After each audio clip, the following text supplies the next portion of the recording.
நான் பார்த்த வட சென்னையோட அட்மாஸ்பியர் வேறு, அந்த மக்களோட பண்பு வேறு, அவங்களோட உளவியல் வேறவா இருக்குது.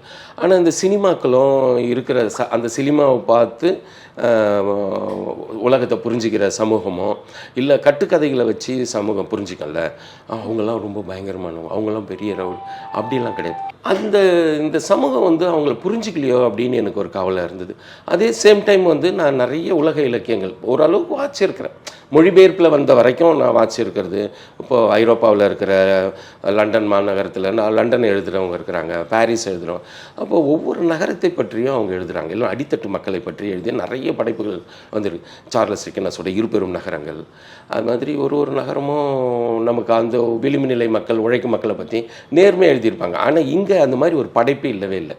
அப்போது ஒரு படைப்பு தான் அந்த மக்களை பற்றி கொஞ்சமாவது பேசும். ஏன்னா சினிமாவில் எல்லாமே நகைச்சுவையாக்கிடுறாங்க அவங்க மொழியை. ஏன் அந்த மொழி பேசுகிறாங்க அவங்க அப்படின்னு ஒருத்தருக்குமே தெரியல, ஒருத்தரும் விளக்க மாட்டுறாங்க. அதை எல்லாருமே போனால் மெட்ராஸ் போனால் உஷாராக இருக்கணும், ஆனால் ஏமாத்துறவன் பூரா வெளியிலேருந்து வந்தவன் தான் எனக்கு தெரிஞ்சு. அப்போ இங்கே இருக்கிறவன் ஏமாந்தவன் தான்.